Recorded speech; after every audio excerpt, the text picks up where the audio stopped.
Bernard. Je crois que toi et moi, on a un peu le même problème. C'est-à-dire qu'on peut pas vraiment tout miser sur notre physique, surtout toi. Alors si je peux me permettre de te donner un conseil, c'est oublie que t'as aucune chance, vas-y, fonce. On sait jamais, sur un malentendu, ça peut marcher. Peut-on quitter les réseaux sociaux après avoir lancé son activité ? Où vous voyez-vous dans 5 ans et quelle est la plus grosse difficulté rencontrée ? Voici quelques-unes des questions que j'ai eu la chance de poser à Clara, Isabelle, Mathilde et Lauriane. J'espère que cet épisode vous plaira et qu'il vous inspirera à vous lancer dans la folle aventure de l'entrepreneuriat. Bonne écoute à vous. Bonjour. Merci à toutes les 4 d'être là pour ce nouvel épisode d'Écoute Bernard. Je suis très heureuse que vous soyez réunis autour de cette table. Aujourd'hui, on va parler de vos différentes aventures entrepreneuriales. On va en parler vraiment avec un point de vue assez omniscient. L'idée, c'est que vous puissiez nous raconter les hauts comme les bas, les difficultés comme les plus belles réussites, que vous soyez assez transparente avec les auditeurs et les auditrices, puisque vous le savez, c'est un podcast qui est là pour aider celles et ceux qui souhaitent entreprendre. Je vais vous laisser déjà vous présenter, s'il vous plaît, et ensuite, on débutera avec les premières questions. Bien sûr, j'attaque alors. Lauriane, j'ai une marque qui s'appelle Animal Anormal et je fais de l'illustration majoritairement sous ma propre marque. Donc je fais mes créations que je vends sur les marchés à des particuliers ou en ligne.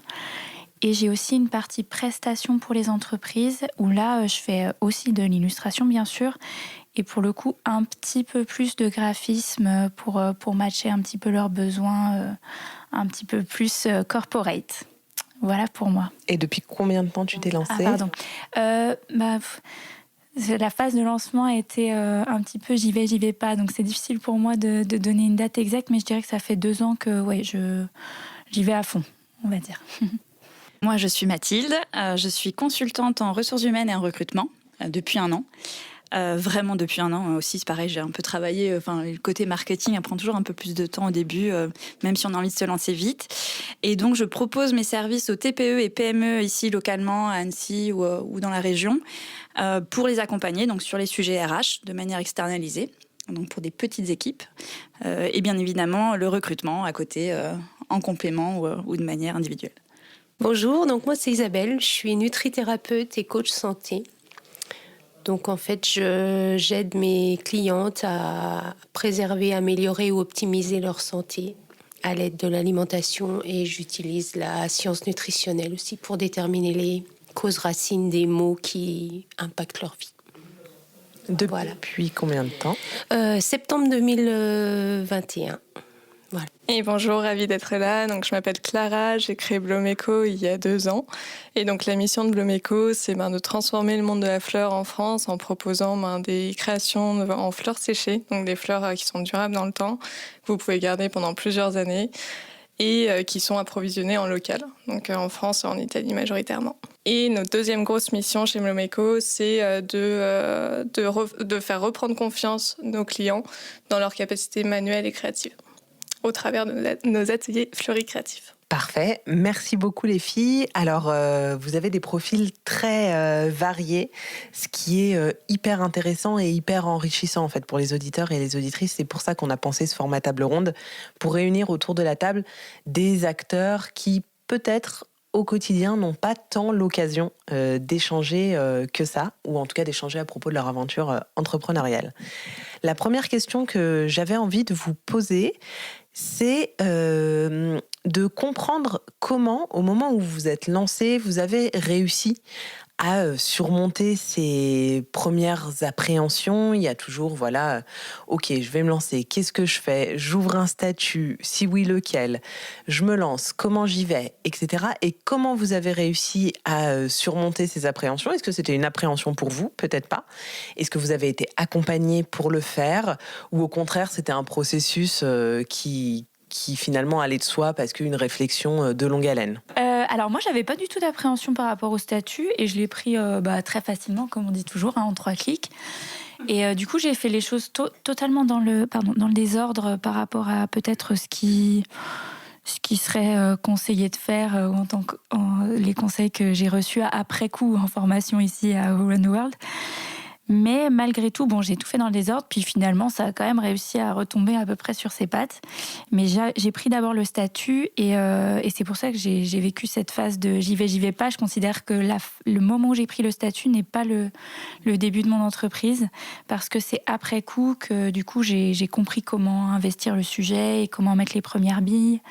Et c'est aussi, dans mon cas, peut-être que ce sera pas le cas pour d'autres, mais j'ai fait vachement d'erreurs, quoi.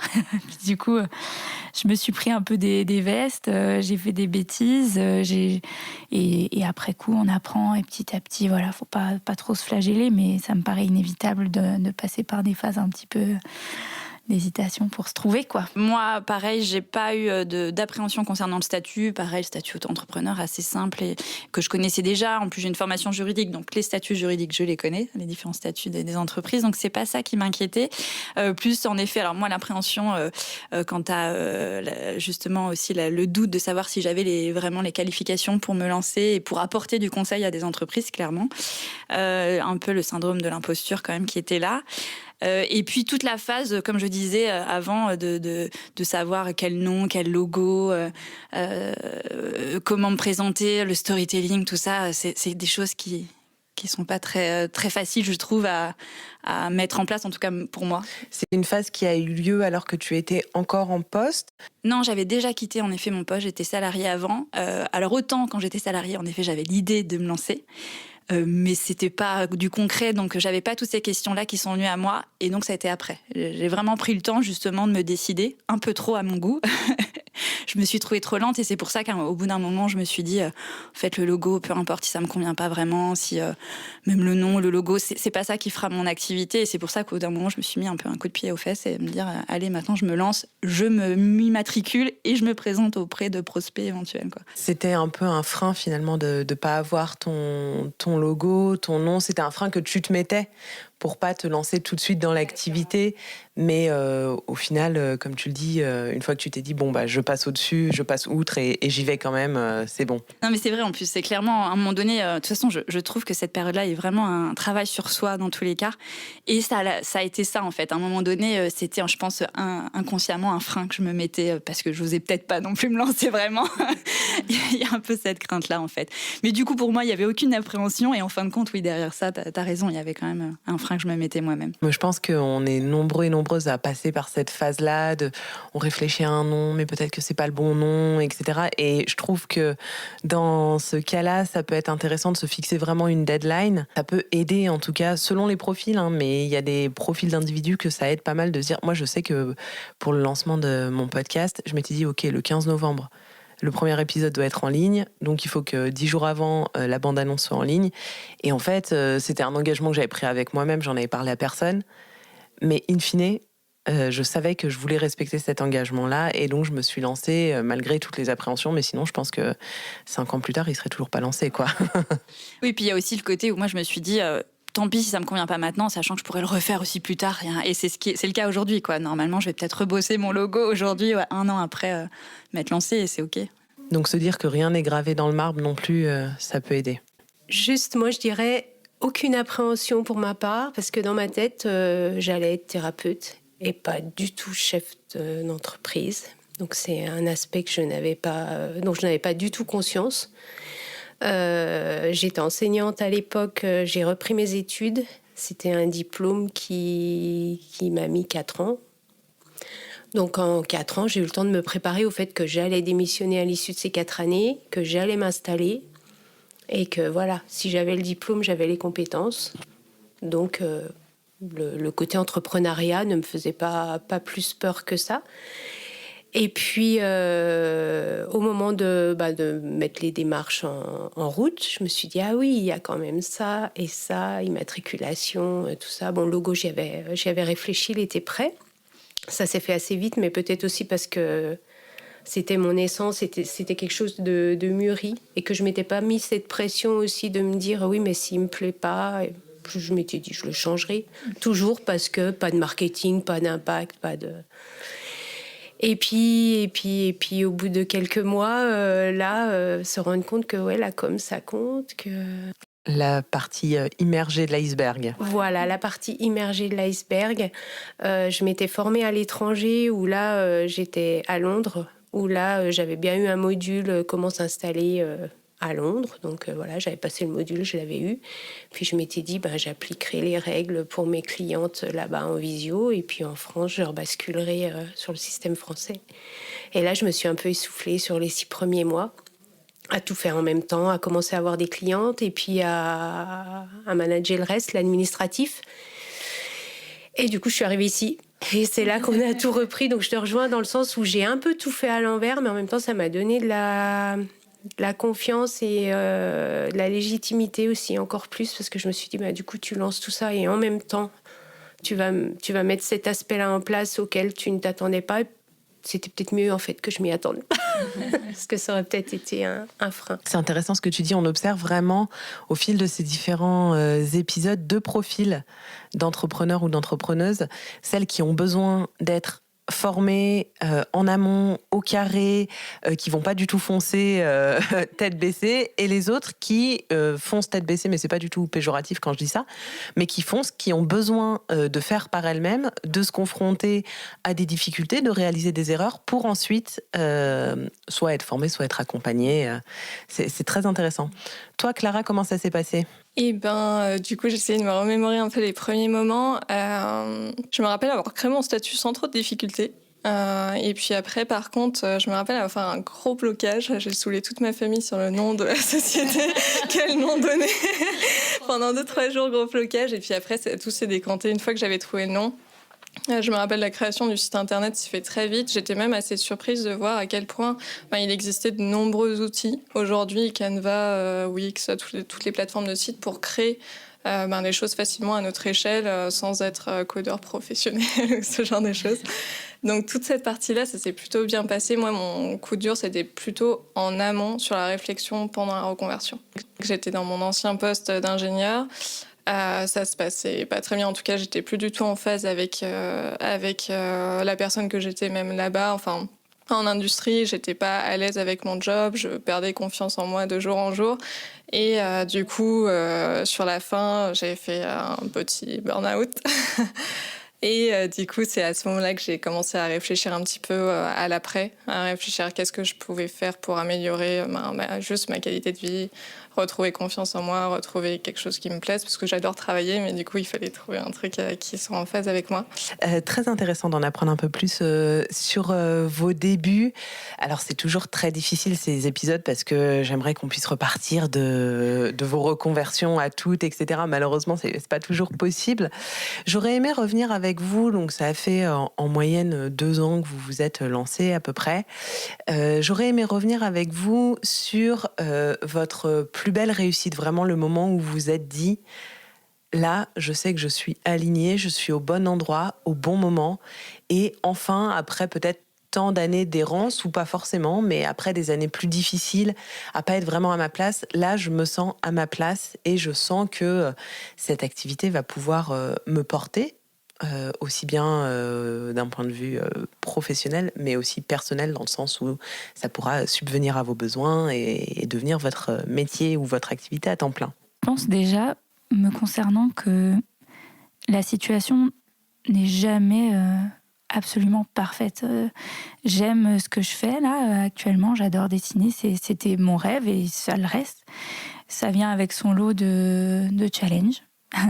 Donc peut-être que je vois davantage maintenant quels étaient les points positifs du salariat, d'un point de vue, le confort que ça amène aussi dans la vie.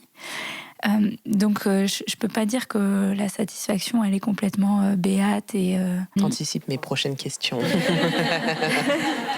Donc, c'est difficile de se dire à quel moment je me suis sentie absolument parfaitement satisfaite. Alors, c'est peut-être aussi dans ma nature, je suis peut-être une grande perfectionniste insatisfaite, mais disons qu'au global, je me sens heureuse de me lever le matin et de travailler, même si c'est parfois un peu le why et que c'est challengeant, ce qui n'était pas le cas à la fin de ma vie professionnelle en salariat. où j'étais pas à l'aise de me lever le matin pour aller travailler. Donc ça, c'est quand même un énorme curseur, je pense, quand ça fait X semaines, mois, qu'on a un peu la boule au ventre, qu'on se dit c'est plus fait pour moi, je le sens pas.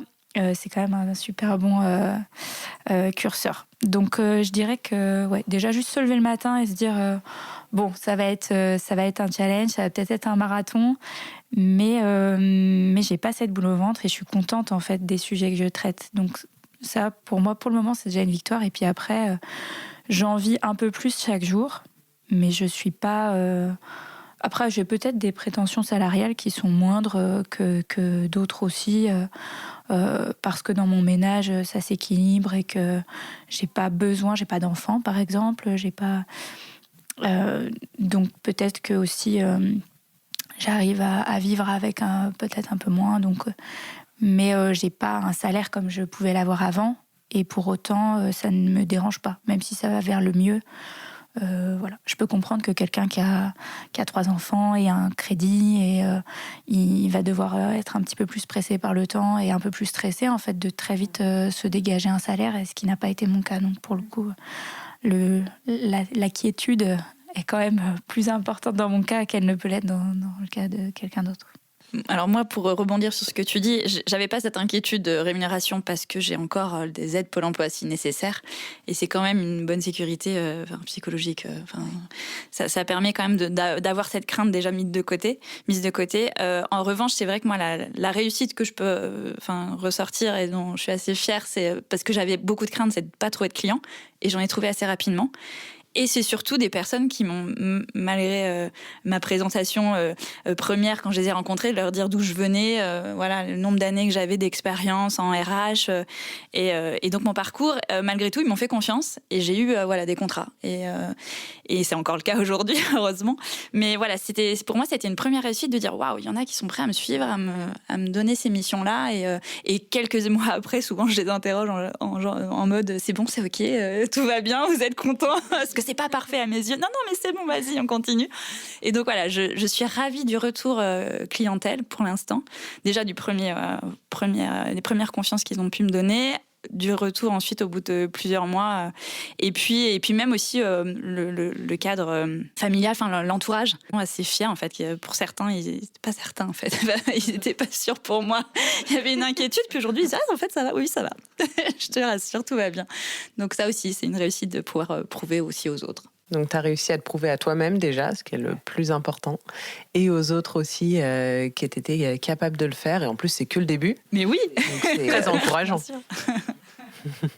Isabelle, est-ce que ça résonne ? Oui, tu parlais dans ta question le moment. Moi, je vais plutôt revenir sur le moment où je me suis sentie vraiment alignée avec ce que je faisais. Et j'avais besoin de ce petit moment qui me disait « t'as fait le bon choix quand même ». Je me sentais bien.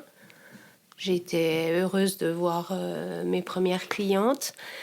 Et le moment où je me suis dit, ça y est, c'est sûr que c'est ça, c'est quand j'ai rencontré les filles à la Maison Gaïa et que du coup, j'ai pu avoir mon cabinet. Elles venaient juste d'ouvrir, en fait. Un heureux hasard de circonstances. Et du coup, là, en fait, il manquait à ma pratique. Je m'étais dit, oui, non, je m'impose pas un loyer. Les loyers à Annecy sont chers. J'ai déjà quelques clientes à l'étranger. Je vais continuer à faire du visio. On sortait du Covid. Les gens sont prêts. Puis je me suis rendu compte que il y avait des clientes qui me disaient vous pouvez venir sur mon lieu de travail pendant ma pause, où je préfère. Et puis j'ai eu une petite expérience dans un cabinet médical. Mon médecin qui m'avait proposé de me laisser son cabinet un jour par semaine parce qu'elle prenait un jour off. Mais je me disais, ouais, c'est chouette, mais voilà, c'était un cabinet médical. Ça correspondait pas à ce que je faisais. Je pouvais pas prôner ma pratique de la même façon. Et la Maison Gaïa, j'ai poussé la porte et je me suis dit, alors ça sera là ou ça sera pas. Parce que tout résonnait. Les lieux, l'énergie, les personnes que j'y ai croisées. Et puis je me disais, oui, là, je peux accueillir comme je l'entends. Enfin, ça finissait de nourrir ce que j'apportais à mes clientes. Donc vraiment ce moment d'alignement. Après, pour ce qui est je te rejoins pour ce qui est des attentes en termes de salaire, donc j'en vis très modestement. Alors à l'inverse, moi j'ai 3 enfants, mais cette reconversion, elle est arrivée à un moment où on s'est débarrassé de nos crédits immobiliers. Du coup, ça arrivait à un moment de vie où c'était gérable et où mes attentes ne sont pas les mêmes que quelqu'un qui démarrait, qui voudrait investir dans l'immobilier, qui voilà. Donc sur le papier, peut-être qu'effectivement, ça ne conviendrait pas à certaines femmes, à certains foyers. Et puis ça prend du temps aussi. C'est une notion qu'il faut avoir en tête quand on entreprend, c'est que on voit, et notamment sur les réseaux sociaux, les très belles success stories où on a l'impression que tout a été créé en un claquement de doigts. C'est vraiment pas le cas. Donc il faut accepter de prendre ce temps. Là, vous en êtes quand même vous êtes toutes assez jeunes dans le lancement de vos activités. Et de mon côté, quand tu as posé la question, la première chose qui m'est venue à l'idée, c'était l'ouverture de la boutique, moi, qui est une de mes petites réussites sympathiques du moment, donc ça, c'est cool. Mais par contre, les vraies réussites du quotidien, c'est vraiment quand j'ai quelqu'un qui vient en atelier et qui n'a pas confiance en elle, en ses capacités créatives, et qui me dit « je sais pas faire, je sais rien faire de mes mains », et qui repart toujours avec une très très belle couronne ou bouquet à la fin de l'atelier. Ça, c'est vraiment des moments où je me sens alignée et vraiment en phase avec mon nouveau job. J'imagine. Alors, Lauriane a anticipé un petit peu ma question, mais effectivement, derrière ces très belles réussites, il y a aussi des moments de doute, de flou, peut-être des choses que vous n'aviez pas anticipées. On essaie ici de rendre l'entrepreneuriat le plus transparent possible, mais c'est pas facile parce que chaque situation est différente. On sera toutes et tous confrontés à des réalités assez différentes. Néanmoins, est-ce que il y a des choses que vous n'aviez pas anticipées, des choses qui... ça peut être soit la charge de travail, ça peut être des tâches aussi. Isabelle, tu mentionnais des tâches administratives, qui finalement, c'est pas votre dada, mais comme dans tous les métiers, qu'on soit salarié ou entrepreneur, il y a des tâches qu'il faut faire. On n'a pas de choix.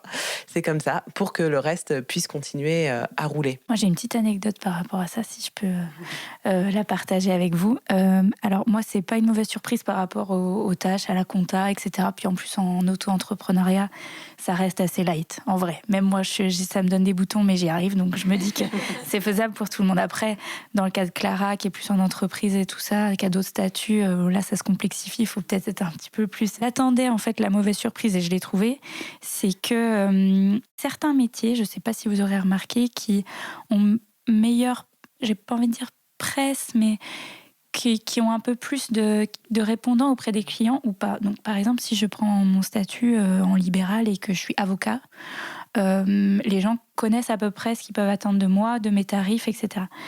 Moi, je suis illustratrice. Les gens connaissent assez peu ce métier, un peu plus le graphisme peut-être. Et ils ont pas mal de préjugés sur les tarifs qu'on peut leur demander. Et en fait, il y a beaucoup de gens qui tombent de la chaise quand ils se rendent compte déjà que c'est payant. Donc, rien que ça, c'est vrai, je vous jure.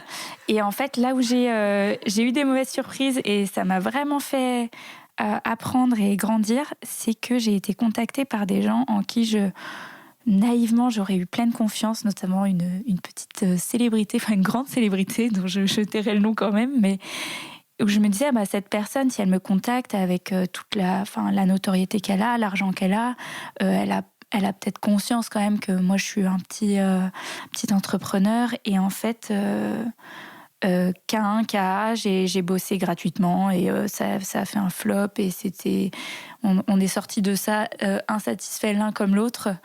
Et j'ai gagné 0 argent. Et c'était une bonne leçon parce que je me suis dit, en fait, des fois... c'est ceux où on pourrait penser qu'ils vont être le plus facile, le plus compréhensif, mettre le plus de budget et où ça va être le plus galère et où il faut le plus se protéger. Et en fait, là où j'ai eu les meilleurs rapports et les meilleurs contrats, c'est avec des gens qui sont dans des petites entreprises, qui comprennent mon statut, je comprends le leur et il y a du respect dans les deux sens. Et ouais, là, ça a vraiment été satisfaisant. Donc, les mauvaises surprises un peu sur les contrats que je pensais être des contrats de rêve et qui ont été des déceptions. Et au contraire, des contrats où je me disais, c'est des petites choses par-ci, par-là, mais ça a été génial, agréable à bosser. Les gens ont été OK avec le devis. Il n'y a jamais eu de soucis. Donc, voilà, c'est pas toujours là où on pense qu'il y a des des bonnes expériences. Tout à fait. Je pense ne pas avoir eu de grande mauvaise surprise, en fait. J'ai eu cette chance-là, donc je peux le dire quand même, si c'est la réalité. Je vais pas en inventer une. Non, après... mauvaise surprise, c'était pas une surprise, c'est le souci plus, c'est moi l'organisation entre la vie pro, la vie perso, cette liberté d'horaire et de gestion du temps qui est pas forcément évidente à chaque fois, mais je m'en doutais un peu. Hein. Et puis voilà, parce que justement aussi cette volonté de se lancer aussi à son compte, c'est parce qu'on a envie de cette liberté aussi. Et il faut savoir la gérer et la limiter quand même, la gérer en fait clairement. Et du coup voilà, c'était juste ça, et ça l'est encore, hein, c'est-à-dire de savoir où s'arrête justement mon temps perso, mon temps pro, à quel moment, comment l'organiser. Donc là, je suis en plein dedans justement à essayer de savoir mieux m'organiser en fait. Et puis même auprès, alors moi pour le coup j'ai des enfants aussi à la maison, je travaille principalement de la maison. Et ce temps passé sur l'ordinateur où mes enfants me disent « Mais maman, en fait, t'es tout le temps sur l'ordi. » Oui, mais c'est mon travail, en fait. Je suis en temps de travail, là. Tu ne t'en rends pas compte, mais je travaille. Donc voilà, j'essaye de mettre en place des choses pour déjà que ce soit plus clair pour tout le monde, pour ma famille et pour moi. Et donc voilà, c'était plus ça, cette éventuelle mauvaise surprise, en fait. Cette difficulté, entre guillemets, à passer l'outre. Bah oui, apprivoiser en fait cette totale liberté et totale maîtrise de son temps qui fait rêver, hein, mais qui derrière présente certaines contraintes et effectivement cet équilibre vie pro, vie perso. Je rejoins un peu Lauriane sur le fait qu'avec certains clients, toujours, surtout au début, quand on n'est pas encore trop rodé, quand justement on ne s'est pas protégé, tout ça avec l'administratif, c'est un petit peu compliqué de gérer parce qu'on ne sait pas exactement comment faire, donc on patouille un peu. Après, c'est ce qui nous permet aussi d'apprendre. Donc il faut aussi savoir reconnaître en effet que tous les échecs sont source d'apprentissage, donc c'est toujours intéressant. Ça, c'est chouette. Et puis après, sinon, un passage qui a été délicat pour moi, c'était la fin d'année là, parce que y a eu Noël, et Noël, comme tout le monde le sait, c'est une grosse période, donc beaucoup de présence en boutique, beaucoup de présence aussi sur la partie shop. Et du coup, en janvier, j'ai eu le temps de me reposer et de me dire il faut que je recrute. En fait, ça tient pas à deux, donc il faut recruter une troisième personne. Et là, elle vient d'arriver et c'est le kiff. C'est super sympa d'agrandir l'équipe. Et au-delà de ça, ça permet en effet de dégager du temps et puis de reprendre le temps de travailler sur des projets de fond qui sont primordiaux et avec l'opérationnel, souvent on a tendance à les mettre de côté et c'est important de les passer en vue chaque semaine en fait pour savoir où on va, etc.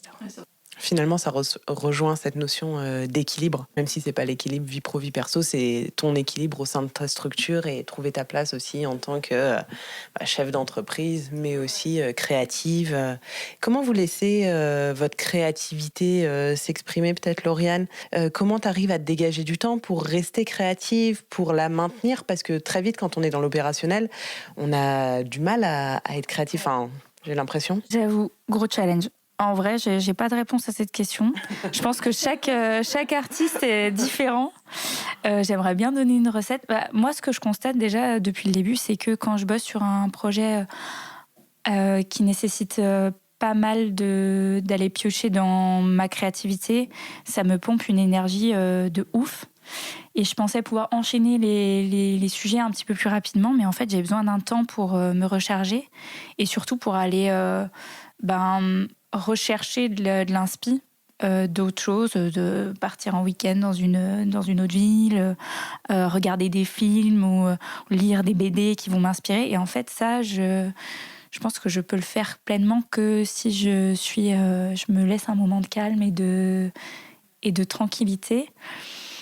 Mais c'est pas évident, ouais. Tu t'imposes justement ce temps-là aussi. Ouais. En fait, le problème, entre guillemets, c'est que ça se commande pas, en vrai.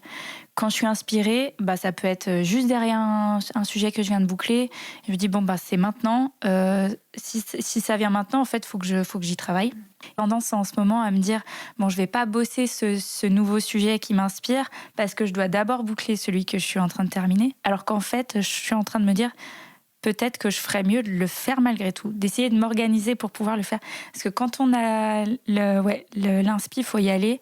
Et après, quand on veut le commander, puis que c'est plus tard, c'est 10 jours plus tard, c'est le moment où on est censé y bosser dans l'agenda, on n'a plus rien.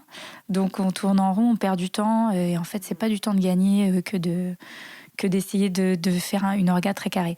Mais bon, les clients légitimement demandent des délais, des rendus à telle date. Et bon, en général, ils arrivent assez bien à comprendre que si je suis en avance, en général, il n'y a jamais de problème. Mais ce qui arrive parfois, je me dis, là, j'ai eu le temps d'y bosser, c'était super, et puis je suis contente du rendu, donc tac, ça part maintenant et vous l'avez plus tôt.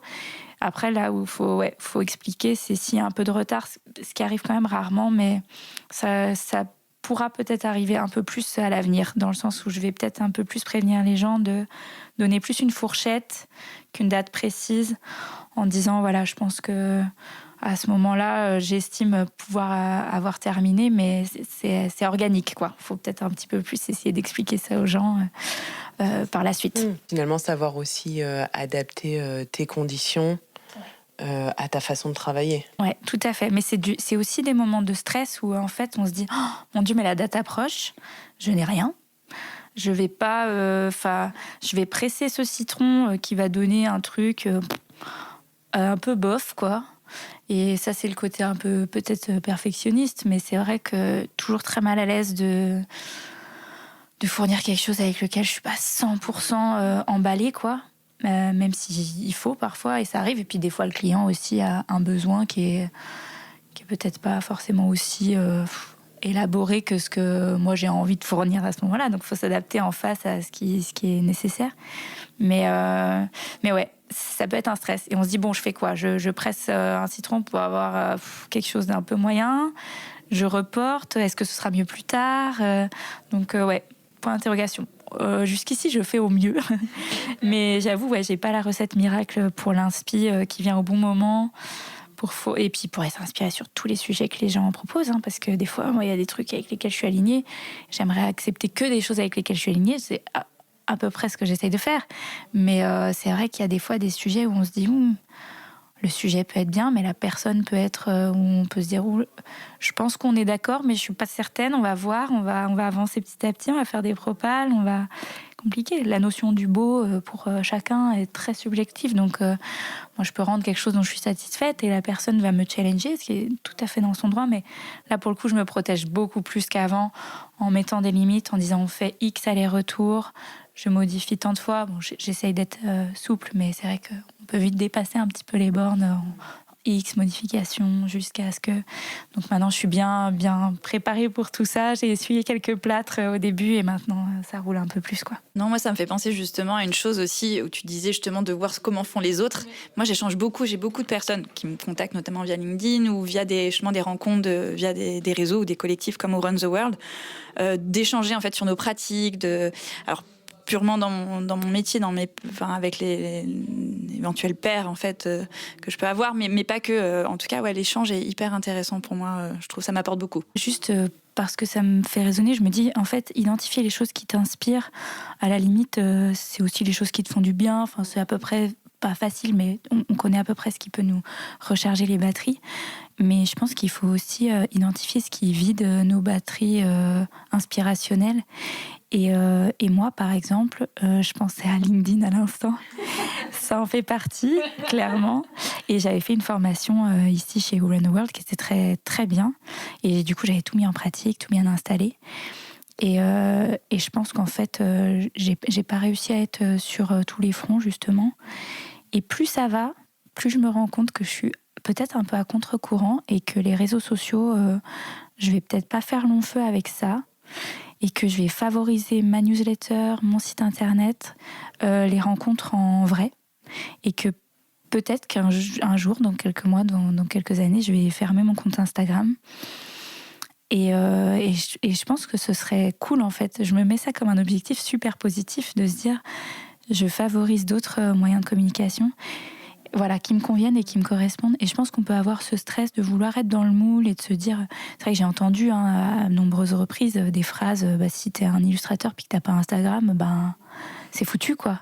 Alors qu'en fait, c'est peut-être pas tant foutu que ça. Et puis, il y a d'autres moyens qui sont chouettes. Et ça, je pense qu'on fait de stress. On va dans des modèles. Et puis après, faut aussi se respecter et puis savoir qu'est-ce qui nous correspond ou pas. Et je pense que Instagram peut être très anxiogène. plein de créateurs et une obligation pour énormément de personnes d'être dessus, de poster régulièrement et tout ça. Et depuis quelques mois, pour des raisons perso, parce que j'organise mon mariage, donc j'ai moins de disponibilité et je poste beaucoup moins que d'habitude. Et je me suis rendu compte qu'en fait, le monde s'est pas du tout effondré, que les clients continuent à me solliciter. Et je suis un peu waouh. En fait, c'était pas la clé de tout, et je peux peut-être penser autrement, quoi. Parce que de toute façon, on teste pas mal de choses, surtout les premières années d'activité. On teste, on voit aussi ce qui nous convient, ce qui est aligné avec nos envies, nos valeurs éventuellement. Et... Il faut surtout trouver ce qui fonctionne pour nous, en fait, et comme tu le disais, qui nous épuise pas, parce que s'épuiser pour être présent sur les réseaux, déjà ça se ressent, et au final, je pense que c'est pas du tout bénéfique. On va terminer cet épisode avec une question on est toujours dans l'introspection aujourd'hui, c'est le thème du jour, que voulez-vous ? Sur votre vision à 5 ans, quand vous pensez à votre entreprise, est-ce que vous avez accompli, et qu'on prend la date du jour, donc on est en mars 2023, qu'est-ce que ça donnera en mars 2028 ? En plus, ça va être figé là, clairement, avec l'enregistrement. Alors moi je rebondis là, c'est ce qui me vient tout de suite, c'est que j'aimerais à ce moment-là ne plus utiliser les réseaux et que les personnes viennent à moi juste parce que le bouche à oreille, elles en ont entendu parler, une copine a essayé. C'est pas que je me sens pas alignée, j'essaye de faire un contenu qui va apporter quelque chose. J'utilise pas de planificateur parce que ça me met un stress énorme. Donc je fais plus de stories sur ce que je suis, sur ce que je vis, sur ce que j'aime et sur ce que je pense peut aider à aller mieux physiquement, émotionnellement. Donc ça, je le partage et je vois que ça, il y a des retours et ça fait du bien. Après, ma clientèle, j'aimerais qu'elle vienne à moi. Alors, claque pas des doigts, hein, mais avec cette envie d'aller mieux, de se faire du bien, de faire du bien à la planète, mais pas parce qu'elle m'aura trouvé sur les réseaux. Je les ai aussi tous mis en place parce que je suis quelqu'un qui se dit tout ça existe. Tu dois pas avoir de regrets à dire peut-être ça marche pas parce que j'ai pas fait celui-là. Donc voilà. Après, je me sens un peu plus à l'aise sur Insta que sur Facebook ou LinkedIn. Je me permets de rebondir parce que du coup, ça se pose. Enfin, moi, la question que je me pose aussi. Enfin, et pour répondre à la question, je vais y venir. C'est de plus être toute seule et peut-être se faire, tu vois, d'avoir quelqu'un qui puisse faire aussi ce que tu n'aimes pas faire ou avec lesquels tu es pas à l'aise. J'y ai pensé. Mais en fait, je suis quelqu'un qui aime bien aller au bout des choses et ça va être jusqu'à la couleur ou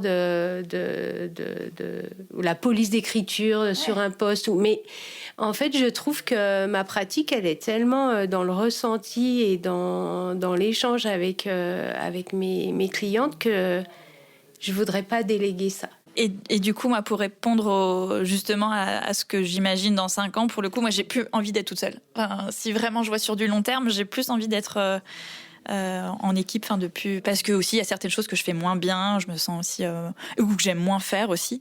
Mais j'adore mon job actuel, j'adore d'avoir cette relation directe avec tous les clients et surtout aussi leurs équipes respectives. Et des fois, ça me donne aussi envie d'avoir moi aussi ma propre équipe aussi et de plus être toute seule en fait, de travailler à plusieurs de manière collective. Et ça, c'est marrant parce que c'est m'est venu en voyant notamment World of War, ce que Sabrina a fait avec l'équipe, à être vraiment à plusieurs, et aussi la visite de l'atelier Fab de Marilyn.